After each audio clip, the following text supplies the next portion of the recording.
કેવલ સાહેબ, સત કેવલ વિદ્યા મંદિર, સારસા, પરમગુરુ પાઠશાળા સંકુલ.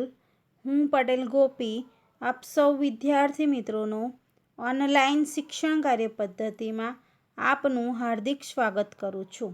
વિદ્યાર્થી મિત્રો, આજે આપણે ધોરણ 7માં સામાજિક વિજ્ઞાન વિષયમાં પ્રકરણ 10નું નામ છે પર્યાવરણના ઘટકો અને આંતર સંબંધોનું આજે આપણે સ્વાધ્યાય શીખીશું. તો ચાલો આપણે સ્વાધ્યાયની શરૂઆત કરીએ. તમે ધ્યાન રાખજો. પ્રશ્ન 1. નીચેના પ્રશ્નોના એક વાક્યમાં ઉત્તર આપો. નીચેના પ્રશ્નોના એક વાક્યમાં ઉત્તર આપો. પહેલું, પર્યાવરણના ઘટકો લખો. પહેલું, પર્યાવરણના ઘટકો લખો. જવાબ: પર્યાવરણના મુખ્ય 4 ઘટકો છે. પર્યાવરણના મુખ્ય 4 ઘટકો છે. પહેલું મૃદાવરણ, બીજું જલાવરણ, ત્રીજું વાતાવરણ અને ચોથું જીવાવરણ. બીજું, મીઠા પાણીના મુખ્ય સ્ત્રોત કયા કયા છે? મીઠા પાણીના મુખ્ય સ્ત્રોત કયા કયા છે? તો જવાબ: હિમશિખરો, ભૂમિગત પાણી, મીઠા પાણીના સરોવરો, નદીઓ, ઝરણા વગેરે મીઠા પાણીના મુખ્ય સ્ત્રોત છે. ત્રીજું, બે ભરતી વચ્ચેનો સમયગાળો કેટલો હોય છે? ત્રીજું, બે ભરતી વચ્ચેનો સમયગાળો કેટલો હોય છે? જવાબ: બે ભરતી વચ્ચેનો સમયગાળો આશરે 12 કલાક અને 25 મિનિટ જેટલો હોય છે.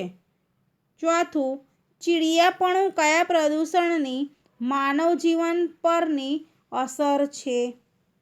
ચોથું, ચીડિયાપણું કયા પ્રદૂષણની માનવ જીવન પરની અસર છે?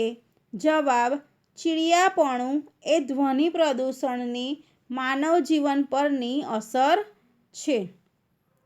પાંચમું, ભૂમિ પ્રદૂષણ એટલે શું? પાંચમું, ભૂમિ પ્રદૂષણ એટલે શું? જવાબ: ભૂમિ જમીનની ગુણવત્તામાં કે તેના પોષક ઘટકોમાં થતા ફેરફારને ભૂમિ પ્રદૂષણ કહે છે. પ્રશ્ન 2. નીચેના પ્રશ્નોના ઉત્તર આપો. પ્રશ્ન 2. નીચેના પ્રશ્નોના ઉત્તર આપો. પહેલું, માનવ નિર્મિત પર્યાવરણ એટલે શું? પહેલું, માનવ નિર્મિત પર્યાવરણ એટલે શું? જવાબ: માનવીએ પોતાના બુદ્ધિ કૌશલ અને વિજ્ઞાનની મદદથી પર્યાવરણના જૈવિક અને અજૈવિક ઘટકોમાં કરેલા પરિવર્તનો અને તેના પરિણામ સ્વરૂપે બનેલી તમામ બાબતોનો સમાવેશ માનવ નિર્મિત પર્યાવરણમાં થાય છે. પાષાણ યુગનો આદિમાનવ ખોરાકની શોધમાં ભટકતું જીવન જીવતો હતો. તે પોતાની જરૂરિયાત માટે પર્યાવરણને અનુરૂપ જીવન જીવતો હતો. તેની જરૂરિયાતો તેની આસપાસના પર્યાવરણમાંથી પૂરી થઈ શકે એટલી મર્યાદિત હતી. સમયાંતરે માનવીના જીવનમાં પરિવર્તન આવતા તેની જરૂરિયાતોમાં વધારો થયો. માનવીએ પર્યાવરણનો ઉપયોગ કરવાની અને તેમાં પરિવર્તન કરવાની રીતો શીખી લીધી. તેણે અગ્નિની, ખેતીની અને ચક્રની ક્રાંતિકારી શોધો કરી હતી. તેના આધારે અર્વાચીન માનવીએ ખેતી, પશુપાલન, ગૃહ ઉદ્યોગો, મોટા યાંત્રિક ઉદ્યોગો, વાહન વ્યવહારના સાધનો તેમજ માર્ગો અને વસાહતોનો વિકાસ કર્યો છે. આ પ્રક્રિયા હાલમાં ખૂબ ઝડપથી ચાલી રહી છે.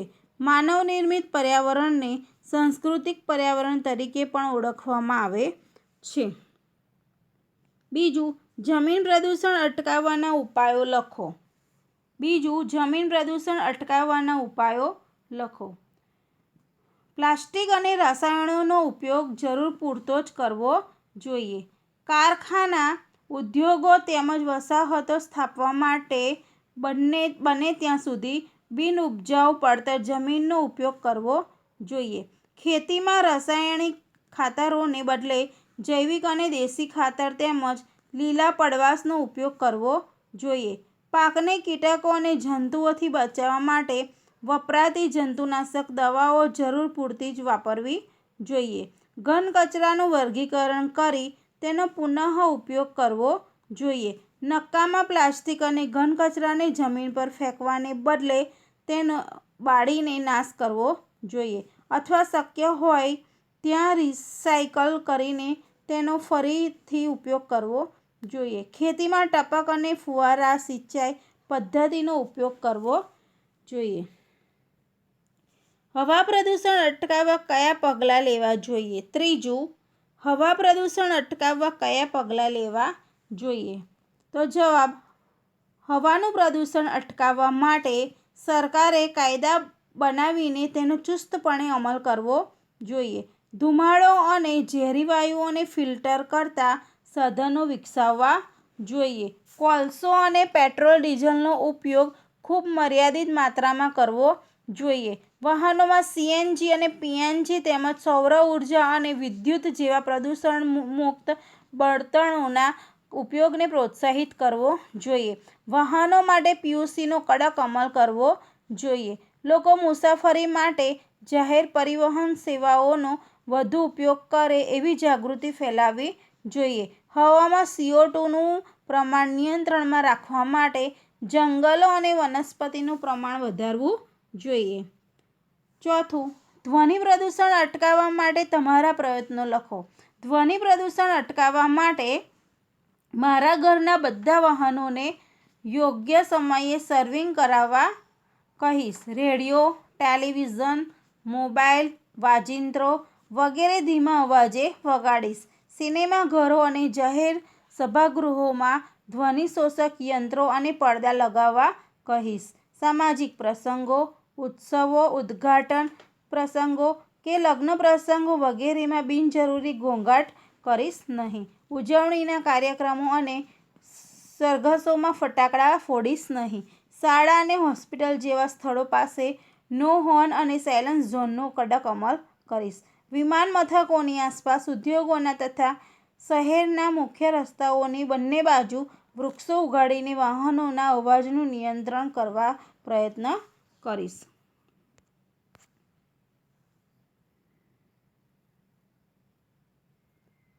પ્રશ્ન 3, કારણો આપો. પહેલું, દરિયામાં ભરતી ઓટ થાય છે. દરિયામાં ભરતી ઓટ થાય છે. જવાબ, દરિયાના પાણી દિવસમાં 2 વખત ઊંચે ચડે છે અને નીચે ઉતરે છે. દરિયાના પાણી ઊંચે ચડે તેને ભરતી અને નીચે ઉતરે તેને ઓટ કહે છે. ભરતી વખતે દરિયાના પાણીની સપાટી ઊંચી આવીને કિનારા તરફ ધસી આવે છે. ઓટ વખતે દરિયાના પાણીની સપાટી નીચી ઉતરીને કિનારીથી દૂર જાય છે. ભરતી ઓટ સૂર્ય અને ચંદ્રના ગુરુત્વાકર્ષણ બળની અસરથી થાય છે. બધા સ્થળોએ અને બધા દિવસોએ એક સરખી ભરતી ઓટ આવતી નથી. પૂનમ અને અમાસના દિવસોએ સૌથી મોટી ભરતી ઓટ આવે છે. સાતમ આઠમના દિવસોએ સૌથી નાની ભરતી ઓટ આવે છે. બીજું, અમાસ અને પૂનમના દિવસે દરિયામાં મોટી ભરતી આવે છે. અમાસ અને પૂનમના દિવસે દરિયામાં મોટી ભરતી આવે છે. જવાબ, દર અમાસ અને પૂનમના દિવસે સૂર્ય, પૃથ્વી અને ચંદ્ર સીધી રેખામાં આવે છે. તેથી સૂર્ય અને ચંદ્રના ગુરુત્વ બળના આકર્ષણથી ખેંચાઈને સમુદ્ર જળના વધુ મોટા મોજાં ઉત્પન્ન થાય છે. દર અમાસે અને પૂનમે પૃથ્વી પર ચંદ્ર અને સૂર્યનું ગુરુત્વાકર્ષણ બળ એક જ દિશામાં લાગતા હોવાથી એ દિવસે મોટી એટલે કે ગુરુત્તમ ભરતી આવે છે. પ્રશ્ન 4, યોગ્ય શબ્દ વડે નીચેની ખાલી જગ્યા પૂરો. પહેલી, વાતાવરણ સૂર્યના ખાલી જગ્યા કિરણોનું શોષણ કરી સજીવ સૃષ્ટિનું રક્ષણ કરે છે? પહેલી, વાતાવરણ સૂર્યના ખાલી જગ્યા કિરણોનું શોષણ કરી સજીવ સૃષ્ટિનું રક્ષણ કરે છે. તો પારજાંબલી. શું આવશે? પારજાંબલી. વાતાવરણ સૂર્યના પારજાંબલી કિરણોનું શોષણ કરી સજીવ સૃષ્ટિનું રક્ષણ કરે છે. બીજી, ધ્વનિ પ્રદૂષણને ખાલી જગ્યા પણ કહે છે. બીજું, ધ્વનિ પ્રદૂષણને ખાલી જગ્યા પણ કહે છે. તો ઘોંઘાટ આવશે. ધ્વનિ પ્રદૂષણને ઘોંઘાટ પણ કહે છે. ધ્વનિ પ્રદૂષણને ઘોંઘાટ પણ કહે છે. ત્રીજું, સમુદ્રનું પાણી કિનારા તરફ ઘસી આવે છે તેને ખાલી જગ્યા કહે છે. ત્રીજું, સમુદ્રનું પાણી કિનારા તરફ ધસી આવે છે તેને ખાલી જગ્યા કહે છે. તો ભરતી કહે છે. શું કહે છે? ભરતી. સમુદ્રનું પાણી કિનારા તરફ ધસી આવે છે તેને ભરતી કહે છે. વિદ્યાર્થી મિત્રો, આજે મેં તમને પ્રકરણ 10નું સ્વાધ્યાય શીખવાડું. આ સ્વાધ્યાય તમારે સામાજિક વિજ્ઞાનની નોટબુકમાં સારા અક્ષરે શાંતિથી લખવાનું છે અને મોઢે પણ કરવાનું છે. આ વિડીયોનું આજનું મારું ગૃહ કાર્ય છે. હું આશા રાખું છું કે તમે મારું ગૃહ કાર્ય કરશો. સત કેવલ સાહેબ.